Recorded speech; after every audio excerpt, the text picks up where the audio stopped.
আজকে নিয়ে এসেছি শীতের ছুটি জমানো মাটনের স্পেশাল রেসিপি। সানডে স্পেশাল মাটনের জন্য আমরা প্রথমে একটা বাটিতে আমাদের মাটনটা নিয়ে নেব। লেবুকে ভালোভাবে চিপে মাটনে গোটা রসটা দিয়ে দিতে হবে এবং এটা রসটা দিয়ে ভালোভাবে মাটনটাকে মাখিয়ে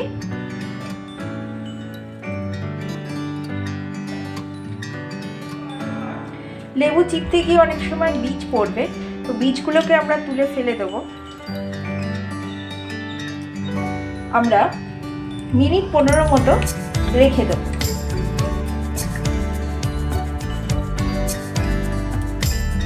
এখন এটা 15-20 মিনিট রেস্ট নিচ্ছে মাটন।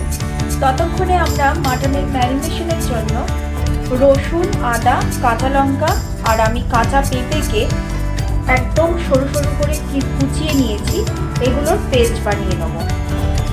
মাটনে ভালোভাবে লেবুর রস মাখিয়ে কিছুক্ষণ 15-20 মিনিট মতো রেখে দেওয়ার পর মাটনে যে জলটা ভালোভাবে ফেলে দিয়ে মাটনটা আমি নিয়ে নিয়েছি।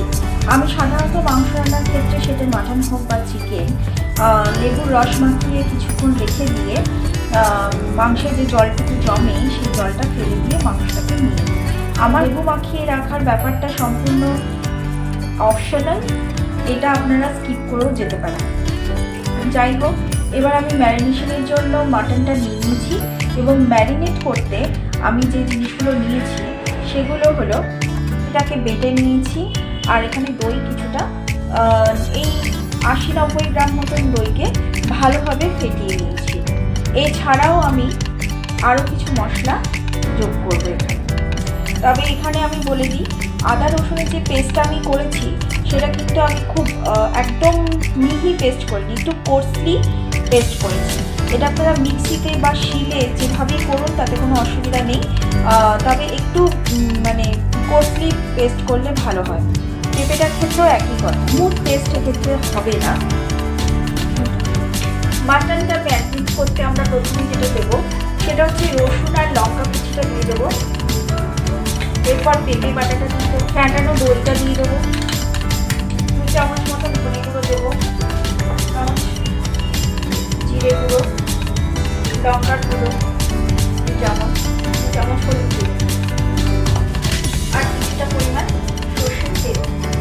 এ দিয়ে আমি ভালোভাবে এগুলো দিয়ে এবার আমি খুব ভালো করে মাটনটাকে মাখিয়ে নেব। সম্পূর্ণ মাটনটা যেন খুব ভালোভাবে মশলার সাথে মাখানো হয়। ম্যারিনেশনটা যে কোনোভাবে মাটন রান্নার ক্ষেত্রে খুব ইম্পর্টেন্ট। এটা আমাদের ভালোভাবে মশলা দিয়ে মাখানো হয়ে গেছে। এবার 1 ঘন্টার জন্য এটা ঢাকা দিয়ে আমরা ম্যারিনেশনে রেখে দেবো। 1 ঘন্টা মতন আমরা মাটনটাকে ম্যারিনেট করে নিয়েছি। এই পুরো রান্নাটা আমি করব কুকারে, তো সে কারণে আমি কুকারের মধ্যে আমি প্রথমে সর্ষের তেল, পরিমাণ মতো সর্ষের তেল নিয়ে নেব।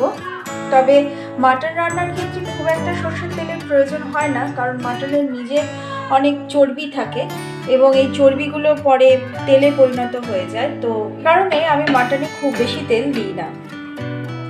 এবার এই তেলের মধ্যে মাটনে দেওয়ার জন্য এইভাবে আমি ডুমো ডুমো করে আলুগুলোকে কেটে নিয়েছি। এই আলুগুলো আমি কুকারের তেলের মধ্যে ভেজে নেব। কুকারের তেল গরম হয়েছে কিনা দেখে নিলাম। এইবার এই আলুগুলো আমি কুকারের মধ্যে দিয়ে দেব। আলুগুলো এভাবে লাল লাল করে আমরা ভেজে নিয়েছি, ভেজে তুলে নিয়েছি। এবার আমরা তেলের মধ্যে আলু ভাজা হয়ে গেলে সেই তেলটার মধ্যেই আমরা এই ফোড়নে তেজপাতা, 3টে এলাচ, দারচিনি আর জয়িত্রী ফোড়ন হিসাবে। এবার আলু ভাজার তেলের মধ্যে তেজপাতা, এলাচগুলো ফাটিয়ে আমরা দিয়ে দিচ্ছি।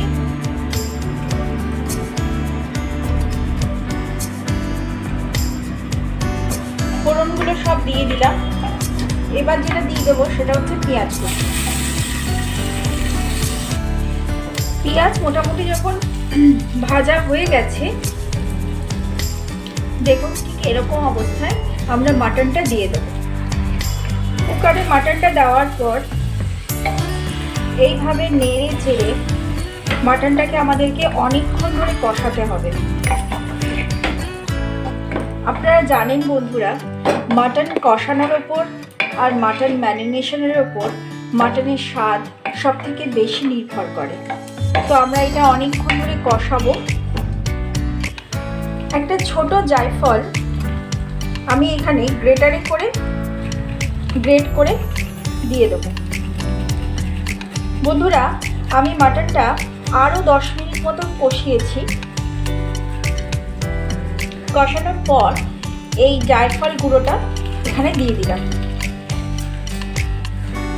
এই পর্যায়ে এসে আমি ভাজা আলুগুলো এখানে দিয়ে দেবো আর দেব গরম মশলা গুঁড়ো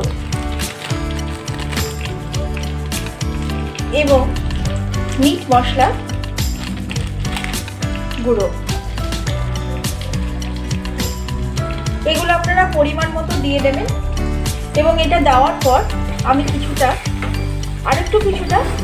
মাটনের সঙ্গে আলু মশলা এগুলো ভালো করে মিশিয়ে নেব এবং মিশিয়ে এভাবে 5 মিনিট আর একটু কষিয়ে নেব। আমাদের ভালোভাবে কষানো হয়ে গেছে এবং মাটন থেকে ভালো রকম তেল ছেড়ে দিয়েছে। এই অবস্থায় আমরা এখানে মাটনে জল দিয়ে দেবো। মাটন যে পাটটাতে আমি ম্যারিনেট করেছিলাম তার চারপাশে অনেক মশলা লেগেছিল। আমি সেই বাটির মধ্যেই জল গরম করে জলটাকেই গরম করেছি এবং সেই গরম জল আমি এই মাটনের মধ্যে ঢেলে দেবো।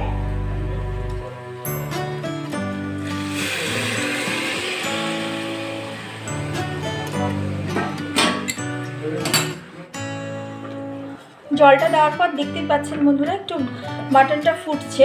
এই অবস্থায় আমি একটুখানি টেস্ট করে দেখে নেব নুনটা ঠিক আছে কিনা।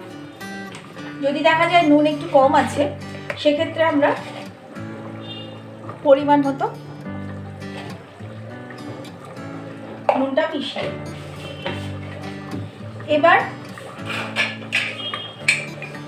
এবার আমি কুকারের ঢাকনি দিয়ে